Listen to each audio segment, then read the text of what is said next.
ప్రభాకర్ రావు లొంగు బాట క్వశ్చన్ మార్క్తోనే ఉన్నది ఇంక ఈ వార్త. వస్తున్నాడు అంటున్నారు కానీ మరి ఏం వస్తుందో తెలియదు. అమెరికా నుంచి తిరుగు ప్రయాణం, ఆయన అప్రూవర్గా మారుతారా? ఇప్పటికే అందరు అప్రూవర్గా మారారు, అది అఫీషియల్గా చెప్తలేరు కానీ ఇప్పుడు ఏమంటున్నారు, ఈ వివరాలన్నీ బయటకు వస్తున్న క్రమంలో మనం విశ్వసనీయ వర్గాల సమాచారం మేరకి పైన ఇప్పుడు కిందలోడు ప్రణీత్ రావు అంటున్నాడు, ఎందుకు చేసినారా భయ అంటే పైన ఉన్నాయని చెప్పి నేను చేసిన. పైన ఉన్నాను రాధాకిషన్ రావు కూడా ఏం చెప్తున్నాడు, వాళ్ళు చెప్పింది నేను చేసిన. సో వీళ్ళు ఇంకంతకు మించిన వీళ్ళకి ఆప్షన్ లేదు, ఎందుకంటే ఆధారాలు ఉన్నాయి అక్కడ ఓపెన్గా కనబడుతున్నప్పుడు. దాదాపు 40కి పైన హార్డ్ డిస్క్లు ధ్వంసం చేసినట్టు, కవిత మొబైల్ 10 ఫోన్లు వలగొట్టినట్టు తీసుకుపోయి మూసీ నదిలో ఎత్తేస్తే ఇంకా ఎవిడెన్స్ కనబడుతున్నది కదా. ఇప్పుడు హార్డ్ డిస్క్లు తీసుకుపోయి మూసీలు ఎందుకు వేయాలా? వికారాబాద్ అడవుల్లోకి వెళ్ళి దాన్ని ఎందుకు ధ్వంసం చేయాలి? ఇవన్నీ ఎవిడెన్స్లు కనిపిస్తున్న తర్వాత వాళ్ళు తప్పించుకోవడానికి అవకాశం లేనప్పుడు పై వాళ్ళు చెప్పారు కాబట్టి మేము చేసినాం అని వాళ్ళు చాలా క్లియర్గా తప్పును ఒప్పుకుంటున్నారు. వీళ్ళంతా అప్రూవర్లుగా మారుతారు. మరి అల్టిమేట్గా కేసీఆర్ అరెస్ట్ అవుతాడా లేదా, గొర్ర గుంజుకపోతారా లేదా చూడాలి. ఎందుకంటే జనాన్ని గుంజుకపోయి జైల్లో వేసింది కదా, జనాన్ని చంపిండు కదా, మరి వాళ్ళకి ఎందుకు శిక్ష పడాల్సిందే. మరి ఇప్పుడు అమెరికా నుంచి తిరుగు ప్రయాణమైన ప్రభాకర్ రావు అనే దుర్మార్గుడు అప్రూవర్గా మారుతాడా లేదా? కొనసాగుతున్న భుజంగరావు తిరుపతన్న విచారణ. భుజంగరావు నా ఫోన్ ట్యాప్ చేశారు, ఆఫీస్కు పిలిపించి బెదిరించారు. సంధ్యా కన్వెన్షన్ ఎండి ఆరోపణలు, బంజారాహిల్స్ ఠాణాలో ఫిర్యాదు, పోలీసులకు కీలక ఆధారాల సమర్పణ. స్పెషల్ ఇంటెలిజెన్స్ బ్రాంచ్ కేంద్రంగా సాగిన ఫోన్ ట్యాపింగ్ వ్యవహారంలో కీలక పాత్రధారిగా భావిస్తున్న ప్రభాకర్ రావు పోలీసుల ముందు లొంగిపోబోతున్నారా? ఇప్పటి వరకు అరెస్ట్ అయిన పోలీస్ అధికారులు దర్యాప్తులో ప్రభాకర్ రావు చెప్పినట్లు చేశాం అంటూ వాంగ్మూలం ఇవ్వడంతో అన్ని వేళ్లు ఎస్ఐబి మాజీ చీఫ్ పైనే చూపుతున్నాయా? ఈ ప్రభాకర్ రావు అంటోడు ప్రణీత్ రావుకి చెప్పింది వీడే, ప్రభాకర్ రావు అంటోడు రాధాకిషన్ రావుకి చెప్పింది వీడే. కేసీఆర్ నుంచి ఆదేశాలు ప్రభాకర్ రావుకి వస్తాయి, సంతోష్ రావు నుంచి ఆదేశాలు ప్రభాకర్ రావుకి వస్తాయి, హరీష్ రావు నుంచి ఆదేశాలు ప్రభాకర్ రావుకి వస్తాయి, కేటీఆర్ నుంచి ప్రభాకర్ రావుకి వస్తాయి. ప్రభాకర్ రావు ఫలానా నెంబర్ పంపించినా దీన్ని ట్యాప్ చేయాలి. ఏమేమి మాట్లాడుకుంటున్నారు ఎండాలి టక ఈయన రాధాకిషన్ రావుకి చెప్పాలి, లేకపోతే ప్రణీత్ రావుకి చెప్పాలి. ప్రణీత్ రావు మొత్తం డీటెయిల్స్ అంతా తీసి రాధాకిషన్ రావుకి ఇస్తాడు. రాధాకిషన్ రావు ఏం చేస్తాడు, ఎవరినో నెట్ట లేపాలి, ఏడ పైసలు వంచాలి, ఈ అమలంతా రాధాకిషన్ రావుది. సో వీడు మొత్తం బ్రోకర్ అన్నమాట మధ్యలో.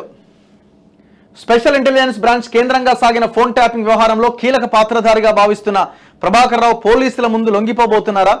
ఇప్పటి వరకు అరెస్ట్ అయిన పోలీస్ అధికారులు దర్యాప్తులో ప్రభాకర్ రావు చెప్పినట్లు చేశామంటూ వాంగ్మూలం ఇవ్వడంతో అన్ని వేళ్లు ఎస్ఐబి మాజీ చీఫ్ వైపే చూపుతున్నాయా? దీంతో ప్రభాకర్ రావు అమెరికా నుంచి తిరుగు ప్రయాణమయ్యారా? ఈ ప్రశ్నలకు ప్రస్తుత పరిణామాలు అవుననే సమాధానం చెబుతున్నాయి. ప్రభాకర్ రావు ఇటీవల ఒక దర్యాప్తు అధికారికి అమెరికా నుంచి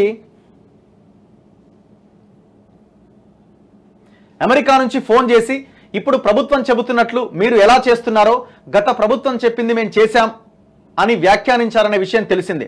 అయితే మీరు ఏం చెప్పాలనుకున్నా హైదరాబాద్కు వచ్చి చెప్పండి, లేదంటే తెలంగాణ పోలీసు అధికారిక ఈమెయిల్కు వివరాలు పంపండి అని సదరు దర్యాప్తు అధికారి చెప్పగానే ప్రభాకర్ రావు ఫోన్ కట్ చేశారు. నిజానికి తాను అమెరికాలో క్యాన్సర్ చికిత్సకు వచ్చానని 2-3 నెలల తర్వాత తిరిగి హైదరాబాద్కు వస్తానని చెప్పిన ప్రభాకర్ రావు ఇప్పుడు ఆగమేఘాల మీద దర్యాప్తు అధికారుల ముందు హాజరయ్యేందుకు సిద్ధపడినట్టు తెలిసింది. టాస్క్ ఫోర్స్ మాజీ డీసీపీ రాధాకిషన్ రావు మాదిరిగానే నేరుగా పశ్చిమ మండలం డీసీపీ ముందు ప్రభాకర్ రావు లొంగిపోనున్నట్టుగా సమాచారం. మధ్యవర్తిత్వం నెరిపిందెవరు? ప్రభాకర్ రావు తన క్యాన్సర్ చికిత్స పూర్తయ్యాకే అమెరికా నుంచి తిరిగి వస్తానని ఇంతకు మునిపే దర్యాప్తు అధికారులకు స్పష్టం చేశారు. అయితే ఉన్న ఫలంగా తన మనసు మార్చుకొని హైదరాబాద్ వస్తుండడం వెనక ఓ కీలక వ్యక్తి మధ్యవర్తిత్వం నడిపినట్లు పశ్చిమ మండలం పోలీసులు చర్చించుకుంటున్నారు. ఆ వ్యక్తి ప్రభాకర్ రావుతో మాట్లాడి పరిస్థితి మరింత జటిలంగా మారకముందే పోలీసుల ముందు లొంగిపోవడం మంచిది, లేదంటే మీరు వచ్చే వరకు ఇతర నిందితులకు బెయిల్ కూడా వచ్చే అవకాశాలు లేవు, పైగా మీ ఇళ్లలో సోదాలు జరుగుతున్నాయి, ఇంటర్పోల్ సాయం తీసుకునేదాకా పరిస్థితి వెళ్తే మీకు కూడా మంచిది కాదు, నేరం చేయలేదని నిరూపించుకోవాల్సిన బాధ్యత కూడా మీపైనే ఉంటుంది అని సముదాయించిందట. అంతేకాకుండా పోలీస్ శాఖలో ఉండేదంతా మనవాళ్లే అని, మీకు ఎలాంటి ఇబ్బంది లేకుండా చూసుకుంటామని భరోసా ఇవ్వడంతో ప్రభాకర్ రావు హైదరాబాద్కు వచ్చేందుకు అంగీకరించిందట. మరి ఎవడాయుడు మధ్యవర్తిత్వం నడిపినోడు? మనోళ్లే ఉన్నారు అని అంటే మరి కాంగ్రెస్లో ఉన్నాయనా లేకపోతే బీఆర్ఎస్లో ఉన్నాయనా? మధ్యవర్తిత్వం నడిపిన ఆయన ఎవరాయన? అప్రూవర్గా మారతారా? ఈ కేసు కోర్టులో నిలబడాలంటే బలమైన సాక్ష్యాధారాలు అవసరమని న్యాయ నిపుణులు చెబుతున్నారు. ఇండియన్ టెలిగ్రాఫ్ యాక్ట్ను ప్రయోగించిన ఐపీసీలోని సెక్షన్లు పెట్టిన విపక్ష నేతల ఫోన్లు ట్యాపింగ్ జరిగిందనడానికి కోర్టుకు పక్కా ఆధారాలు అవసరమని వివరిస్తున్నారు.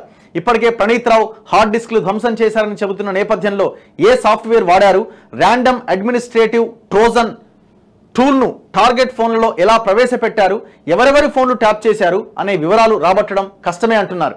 ఇక దర్యాప్తు అధికారుల విచారణ సందర్భంగా అరెస్ట్ అయిన పోలీసు అధికారులు ఇచ్చిన వాంగ్మూలం కూడా భారత రాజ్యాంగంలోని ఆర్టికల్ 21(3) ప్రకారం చెల్లుబాటు కాదని, ఏసీపీ డిఎస్పీ స్థాయి అధికారి ముందు ఇచ్చిన వాంగ్మూలం చెల్లుబాటు అయ్యేలా చట్టం ఉన్నా కోర్టులో నిందితులు మాట మారిస్తే ఇబ్బంది అని పేర్కొంటున్నారట. ఈ నేపథ్యంలో ఫోన్ ట్యాపింగ్ సూత్రధారులకు శిక్ష పడాలంటే పాత్రధారులైన నిందితుల్లో ఎవరైనా అప్రూవర్గా మారితే తప్ప అది సాధ్యం కాదని చెబుతున్నారు. ఈ నేపథ్యంలో అయితే ప్రభాకర్ రావు లేదంటే ప్రణీత్ రావు సిద్ధమైతే వారిని అప్రూవర్గా పరిగణలోకి తీసుకునే అవకాశాలు ఉన్నట్టుగా తెలుస్తోంది. ఇప్పటికే దర్యాప్తు అధికారులు ఈ ట్యాపింగ్ అంశాన్ని రెండుగా విభజించినట్టుగా తెలుస్తోంది. మొదటిది ఇంటెలిజెన్స్ అయితే రెండోది ఆపరేషన్స్. ఇంటెలిజెన్స్ కేటగిరీలో ప్రభాకర్ రావు, ప్రణీత్ రావు నేరుగా ఉండగా మిగతా నిందితులంతా ఆపరేషన్స్ కేటగిరీలో ఉన్నారు. ఆ ఆపరేషన్స్ కేటగిరీలో ఫస్ట్ ప్లేస్లో రాధాకిషన్ రావు ఉంటాడు. త్వరలో రాజకీయ నాయకులకు కూడా నోటీసులు ఇచ్చే అవకాశం ఉందట. ఠానాకు సంధ్యా కన్వెన్షన్ ఎండి శ్రీధర్ రావు ఆదివారం బంజారాహిల్స్ పోలీస్ స్టేషన్కి వచ్చిరట. తన ఫోన్ ట్యాప్ చేసి వేధింపులకు గురి చేశారంటూ ఇటీవల శ్రీధర్ రావు తరపున ఆయన అడ్వకేట్ పంజాగుట్ట పోలీస్ స్టేషన్లో ఫిర్యాదు చేసిండు. ఆదివారం ఆయన బంజారాహిల్స్ పోలీస్ స్టేషన్కి వచ్చి విచారణ అధికారులకు పలు ఆధారాలు ఇచ్చారట. భుజంగరావు తన ఫోన్ ట్యాప్ చేసి అనేక ఇబ్బందులకు గురి చేశారని చెప్పినట్టు సమాచారం. భుజంగరావు తన కార్యాలయానికి పిలిపించి బెదిరించారని, అక్రమంగా కేసులు పెట్టించారని వివరించారట. అందుకు తగిన ఆధారాలను దర్యాప్తు అధికారులకు సమర్పించినట్టు తెలుస్తోంది. సో ఈయన సంధ్యా కన్వెన్షన్ ఎండి శ్రీధర్ రావు. ఇట్లా బొచ్చడి మంది వ్యాపారవేత్తల ఫోన్లు ట్యాప్ చేసిరు. ట్యాప్ చేయ తీసుకుపోయి అలా ముందు పెట్ట బెదిరియ, ఇదే పని. ఈ పైన ఉన్న బ్యాచ్ ఏమో అదొక లెక్క, ఈ కిందన పోలీసు అధికారులు వీళ్ళ లెక్క వీళ్ళు చూసుకున్నారు. అంటే ఎదురుగా కనిపిస్తుంది కదా వాళ్ళు ఎవరెవరితో మాట్లాడుకున్నారు, తీసుకుపోవాలి, అలా పెట్టాలి, బెదిరియాలి, ఇదే పనిగా.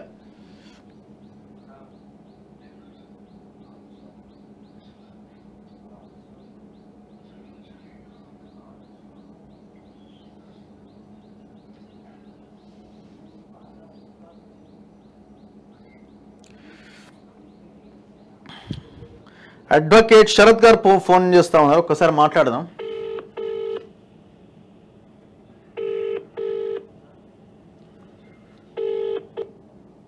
సార్ నమస్తే, గుడ్ మార్నింగ్. లైవ్ అయిపోయిందా? నడుస్తున్నది సార్. అది కాదు రఘు, ఇప్పుడు ఈ దీంట్లో వీళ్ళు కొంతమంది సెలెక్ట్ ఆఫీసర్స్ నే పిలుస్తా ఉన్నారు. అది కాకుండా డ్యూరింగ్ ది టిఆర్ఎస్ గవర్నమెంట్ ఎంత మంది ఐజీ ఇంటెలిజెన్స్ ఉన్నారు, ఇంటెలిజెన్స్ ఆఫీసర్లు ఎవరెవరు ఇస్తారో వాళ్ళందరికి నోటీసులు ఇవ్వాలి. Why only single out Prabhakar Rao? Okay, Prabhakar Rao was preceded by somebody కదా. అవునవునవును. Prabhakar Rao was succeeded by somebody. అవును. ఇప్పుడు ఇది ఎట్లా జరిగింది? ఆ ఆఫీసర్లను కూడా పిలవాలా? రెండోది ఏంటంటే ఇందులో కొంతమంది కీలకమైనటువంటి ఎమ్మెల్యేలు ఎవరైతే ఈ ఫోన్ ట్యాపింగ్ లో వస్తుంది అన్న అనుమానం ఉన్నదో, మిగతా డౌట్స్ లేవో వాళ్ళందరూ వచ్చి కాంగ్రెస్ పంచన చేరుతున్నారు. మంత్రులు వాళ్ళు వీళ్ళు కొద్దిగా వీళ్ళ మీద కూడా ఒక నిఘా పెట్టాలి. మరి అసలు ఇది అంతా నీరు గారుతారేమో అని డౌట్ వస్తుంది. అదే అంటున్నా నేను కూడా. ఇప్పుడు అల్టిమేట్ గా పైన ఉన్న ఈ పొలిటీషియన్స్ వరకు చేరకపోతే ఇది నీరు గారిపోయినట్టే. ఆ పథకం ఆల్రెడీ స్టార్ట్ అయింది రఘు, సెలెక్టివ్ గా జరుగుతుంది. ఈ ఎంక్వైరీ కూడా సమగ్రంగా జరగట్లేదు. Okay, why only Prabhakar Rao? అంతకు ముందు కూడా ఇంటెలిజెన్స్ ఆఫీసర్స్ ఉండేది.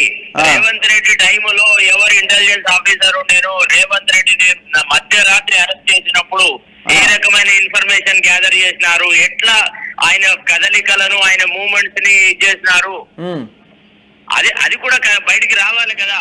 అంటే నువ్వు పొటెన్షియల్ గా వీడు రాజకీయంగా రేపు భవిష్యత్తులో ప్రత్యర్థి అవుతాడు అని అంటే వాటిని నువ్వు ఎట్టి పరిస్థితులలో దొరకబట్టి బోన్లో పెట్టాలన్న ఈ కక్షపూరితమైన వాతావరణము, ఆ రకమైన ఆలోచన పోలీసులకు ఎందుకు వస్తుంది? ఓకే, ఈ విషయంలో కూడా ఎంక్వైరీ జరపాలని నేను రిక్వెస్ట్ చేస్తాను. రైట్ సార్, మంచి పాయింట్ చెప్పినారు. Thank you sir, thank you. Right. So ఖచ్చితంగా అందరు ఆఫీసర్లని విచారించాల్సిన అవసరం ఉందన్నది శరత్ గారు చెప్తున్నారు. ఖచ్చితంగా జరగాల్సిన అవసరం కనబడతా ఉన్నది.